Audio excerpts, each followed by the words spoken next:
And welcome back to Central Valley Talk. Our show is real estate and home improvement and business and investing and insurance. Anything you need to know about money, finances, buying property, buying a business, this is the show for you. So tune in. And each week we try to bring in an expert on a certain subject matter. And today's expert, Rod Holt, is a business broker and a real estate broker. Correct. And if you're thinking of buying or selling a business, you better talk to Rod first. It's free to talk to you, right? Absolutely. Just call and ask questions. Call and ask questions. Yeah. And besides, he's an expert at valuing a business. What do you need to look at? Look at the income, look at the expenses, look at the, most people just jump in business without thinking about it. Yeah. Exactly. But Rod's the guy to talk to. And you also specialize a little bit in agricultural real estate. We do? Yeah. Yes. You have some listings right now? We do. Some opportunities. Opportunities. Yes. Tell us about that. Well, right now we've got a large farm complex, citrus fruit in an excellent water district. Nice. And that's really all I can reveal about it. Okay. But hey, it's an opportunity for Can you tell us what county it's in? It's in Fresno. Fresno County. Okay. It's in good water district. Now you specialize in businesses, helping people buy or sell a business, but isn't that what this is? Yep. It's really the same business, thing, but sometimes they try to isolate it as something different, but I look at it as the same. Yeah. Sometimes just the dirt has one value, but you get a good producing crop or something on there gives it a whole different value. Right, absolutely. Is there another one? I have a variety of other listings that are there in the ag area that we're aware of. So, if you're looking to buy, right now is the time. Good time to buy for ag. Or sell if you want to sell. Right. Again, you want an expert, somebody who does that over and over. You're out, and I'm not putting anybody down, but your typical realtor, they sell houses. I've done sold a few houses too. And it's way different than selling ag business. Ag or a business, yes. Ag or a business. Right. Well, if you're thinking of buying an investment in agriculture or selling, get a hold of Rod Holt. Thank you, Mike. Now, tell me about your your training as an accountant. Yeah, I'm a CPA. I don't practice as a CPA at this point, but I am a CPA.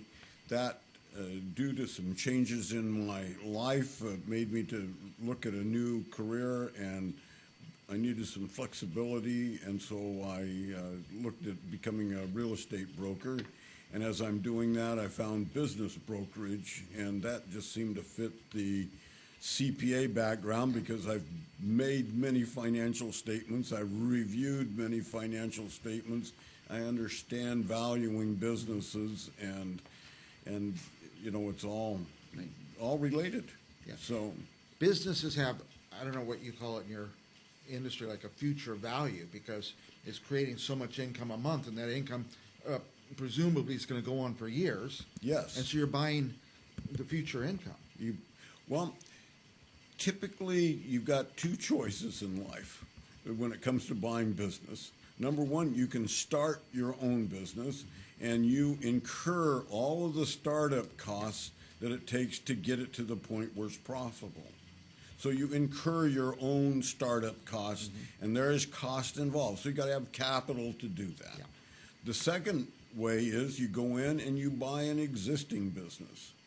Most buyers are looking for potential, but they only buy history. Right. So if I'm wanting to sell my business, and I'm just kind of varying from what we've talked about in the past, Mike, but if you're going to sell your business, the one thing that brings you far more credibility than anything else is good, strong financial statements and tax returns that support it. Right. There's some people that bring us financial statements, but the tax returns they give us don't line up. Yeah, don't line up. And people want truth in all of this. If you're buying something, You're buying something. They want truth. So the best thing that you can do is have CPA prepared financials. No matter what size of business you are, you need that. Right. I mean, if I say that, you could probably get by good with anything under $500,000 with good tax returns. But you need to have strong support. Right. for the financial side of it. Now, I had a guy who, I sell a little real estate myself. A guy bought a building. It was in another state, but there was a successful fast food kind of franchise in the building. Bought the building for like $1 million. A couple months later, they terminated the lease. And, I mean, I guess he just didn't check the lease and stuff like that. Right, So. right. And I think that kind of big investment, that's why you want someone like you who thinks of everything. Right. Yeah. You do. You know, that's exactly it. You got to, when you have property, the single purpose property, that means like a McDonald's or a franchise of some kind that is got just the pad that their restaurant is on in the parking area, that's a different issue than when you go and buying a business someplace else. Because McDonald's wants to start a business, they put the capital in to build it, and then they want to sell the building and use that money to go reinvest again. Buy another one, yeah. Buy another one, yes. So what kind of business, I mean, restaurant, for example, anything like that, you want to sell it, why should they go to a business broker? First of all, a business broker brings credibility to the transaction. Unless you've got a good friend or somebody who knows you well or a friend of a friend, you're probably going to have a difficult time selling it on your own.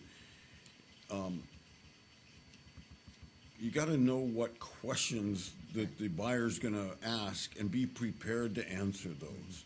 You need to understand that your financials aren't just the only piece that he's looking at. He's looking at employee opportunities there. He's looking at the lease that you're in, if you're in a lease. There's lots of dimensions. Yeah. And if you're not addressing all of those, the buyer, I mean, as a seller, you want the buyer to succeed. Right. That's a good point. And now, so somebody comes to you, I want to sell my business. I bet instantly you start asking questions. You've got all instantly. the questions. Yeah. Yep. We do. We first of all, we want to know what you think the business is worth. Second, we want to know what kind of net profit you're generating. And then when you come up with some numbers there, we're saying, all right, if you're really interested, let's work together. You provide me with financials.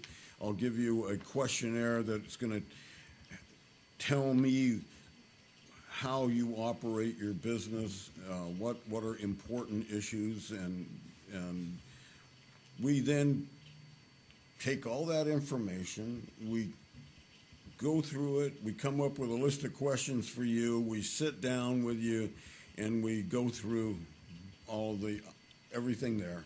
Take that information, and then we do a valuation on the business. And you have a lot of experience valuing business. Well, I'm not typically licensed to value business.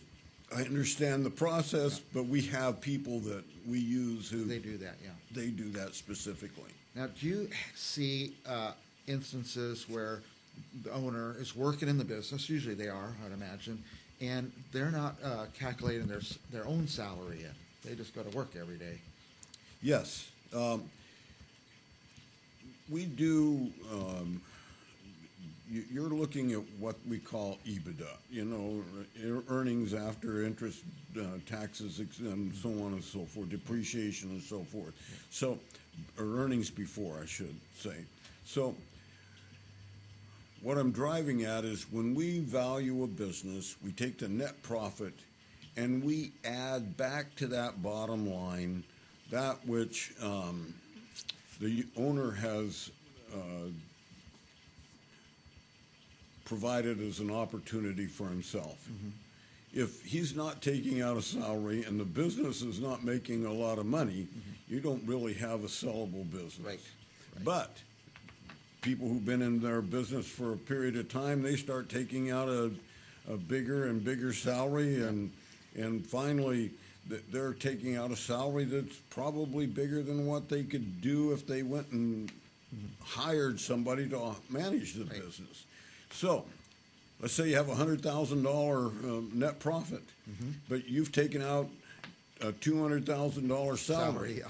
But I could pay somebody to operate that $100,000. Right. Well, an add back to the value of that business is $100,000. So you take $100,000, add $100,000. If you combine a little, related to that salary are also benefits and things of that nature that need to be added back. If you mix a little pleasure with your business travel, you could probably add a little of that back into it. But I guess what I'm trying to say is we add back to that net profit before we do evaluation any expenses that will go away when you go away. So with you, the seller, leave the business, these expenses would probably no longer be incurred by the business. And these questions I ask are things I've seen out in the real world. And I always wonder about them, like, are you taking your salary in consideration? The other thing is, it seems like there's a lot of businesses that are sold or transferred from family member to family member or from the owner to a longtime employee. Should you still have someone come in and look at the value if that happens? The answer is yes. I'm looking at it from a selfish standpoint here, but if you, the seller, are anxious to have the buyer be successful, and at the same time get the value out of the business that you deserve for all the sweat equity you've put into it, then you need to have a business broker come in and kind of mediate that for you. If you think it's worth $500,000 and the employee thinks it's worth $250,000, right. Well, somewhere in between those two numbers is where you need to land, right. And you need a broker to negotiate that. Yeah. I think sometimes hard feelings come when you don't have somebody getting in the middle of it. So. Absolutely. Hard feelings come anyhow because there's a psychological thing that takes place the moment everybody agrees to something and paperwork's been signed. First of all, the seller of the business is saying, is that buyer going to be able to come through? Is he going to do what he promises to do? He's given me a deposit. He shows me he's got some money in the bank to make the payment. So, we'd look for proof of the ability to do that. But at the same time, he's going to need a loan. Is he a lendable source? I know my business is a lendable business, but has he got a good enough record to get that? So there becomes great question by the seller at the point that you've inked a contract. Right. And he starts getting worried. On the other side is the buyer, and he's going to say, well, I've gone to all this process, I've gotten loans ready, and we're just waiting for a closing date because we've got issues that we have to deal with. And he'll start saying, is that seller going to use up all the inventory and not buy any more? Is he going to keep it at the right level? Is he going to let the business go because he's going to go out and start partying? He's got it sold. Well, he stopped caring. Right, stop caring. So there's psychological things that take place, and that's where you need a broker. He needs to be able to stay in the middle of that, keeping everybody accountable. That's right. Because when you buy a business, you're looking at a certain level of inventory that's going to be there. That needs to be there in order to make the net profit that the seller has demonstrated to you he's made. Right. So we need to keep that level of inventory up. We need to not incur more expenses during that transition time. Do you find, I'm sorry, I got all these questions, Rod, but no, please. Do you find some people, they're going to sell a bit, well, what do you want to sell it for? Well, this amount. Where do they come up with that amount? I think that's why you need a good broker in there, because he's going to find the real value. What if you undersell it? Absolutely. That's precisely right. What if you undersell it? Right. So we're there to balance that. We want the seller to get the greatest value he can get for his business, and we want it to be successful for the buyer. Right. And so it's taking the financial information and all the other information coming up, doing the valuation on the business, and then you say, if I pay $1 million for this business, is the net profit going to be enough to make a return on my investment, pay me a salary, ongoing things? We deal with lots of different angles on this. We've got a number of larger businesses, $5 to $10 million, and they've got management built into those things, and the owner wants to sell, and typically you're finding buyers who are remote buyers, and they want to be able to oversee the business from a remote standpoint. They don't want to have to travel there all along, over and over. Right. So, again, it's realizing what the intent of the buyer is and whether that business fits what his intent is. So there's lots of dimensions to this, and you got to talk a lot. Right. You got to question a lot. And most of us wouldn't think of all these dimensions. That's why you need Rod Holt. If you've got a business or you're even thinking of selling, talk to Rod. It's free to talk to him. Call Absolutely. him up and ask. We put his phone number right on the screen, 559-859-5759. Now, you travel all over the state? We do. Yeah, so no matter where you are in the state, We do that. please call Rod. Our franchise, Transworld franchise, our headquarters is in Modesto. Our franchise territory is Sacramento to Bakersfield and just about coast to coast. We've got a lot of Bay Area territory, but we're licensed as real estate brokers to go throughout the state. Okay. Anywhere in California. Anywhere Last in thoughts for our viewers? Did we cover enough? Well, just thinking again of the process of selling. It's like thinking about when you're going to paint your house. Mm-hmm. There's a lot of prep work that needs to take place before you start brushing the paint on. That's right. And that's basically what you have here when you're selling a business. You got to do the prep work. Mm-hmm. You've got to have the financials. You've got to have the valuation. You've got to have a summary of all the activity that's going on. You've got to be able to hit the high points that are, what make the business go. And so you need to do all that background work before you put it on the market. Right. Once you get all of that done and put it in a folder that you can just hand to the prospective buyer, you've developed great credibility at that moment. It looks like the real deal. The real deal. Yeah. If somebody's got information that they need to provide to you and you're insisting on putting the business on the market immediately, and you don't have that information in the ready for a buyer, your credibility just goes downhill. It's almost as if that folder, that's the product. That's where you look at the product. That's right. Not just drive by and look at the front of the business, but it should all be in that folder. You got it. And, Precisely. Very good, Rod. Thank you. Appreciate you coming. One other thing. Sure, please. One thing that we also do, if you're a seller, we do pre-qualify all buyers. We Right. want to make sure that person can do what needs to be done to buy your business. So if we know that we have a value of $5 million on a business, we want to know that buyer can execute and buy the business. So we vet them to the point where we know. I guess especially before you open up all your books to them. Precisely. If they don't have any chance of qualifying or buying it, you don't want to show them You don't want to show them anything. anything. You're wasting your time. Yeah. And that's why you need the filter, the broker filter. There you go. Anything else you want our viewers to know, Rod? Well, we've got a number of businesses that are available right away. We've got they come in a variety of locations.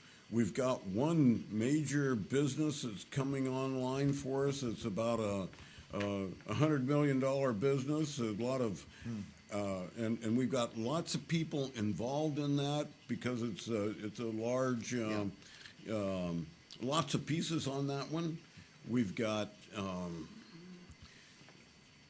retail outlets, the retail businesses, we've got manufacturing, we've got some small stuff of an auto repair that's about $750,000, including the real estate. Oh, nice. And it makes a profit. Yeah. It's a nice little place. So, and the seller will carry paper on that, Nice. and that's a big issue. I was going to ask you about that. Was that are most of these things financed by the sellers? No, most sellers don't want to take the risk Right. of carrying paper. Yeah, getting the business back again. Right. So. However, if they've got a great comfort with the buyer and they know the value of the business is there, the value of the real estate is there, some of them will say, "Hey, I'd like to make 8% on my money as opposed to getting paid off and maybe only making what you can invest in the bank at that time." Do you see people, if somebody's watching, or you think people who want to own a business but they don't know what business they want to own yet? I mean, do you sell like that? Oh yeah, we could sit down and Help talk figure to it out, them. Yeah, there's key things that you got to look at. Number one, if you're wanting to buy a construction business, you got to have a contractor's license. Right. All right. If you want to buy skilled nursing facilities, somebody's got to be a registered nurse in that, and being able to. And if you want to buy a doctor's office, you got to be a doctor. There's licensing. Let's take another example that we've run into. Hardware store sells firearms. Mm-hmm. You've got to be able to qualify as a firearm dealer. There's just so many things. We have a security company right now, and any buyer of that security company has to be licensed in order to buy it. So you got to think in those terms. So we try to help you through those issues. I know we're out of time, but these questions keep popping into my mind that I've seen, in real life. You said it like a nursing home or I don't like to call them old folks' homes because I know how old we are. Right, now. exactly. And maybe somebody already owns one or two or three, and so they already know how to run one. They'd be a good candidate to buy another one. I'd Absolutely. Imagine, I mean, we help people expand their business.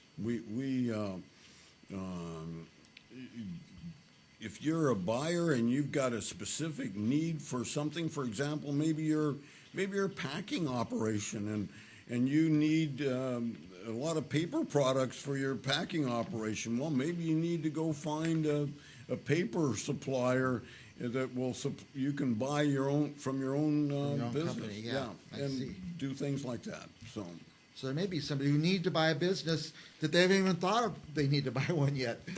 They need to talk to Rod Holt.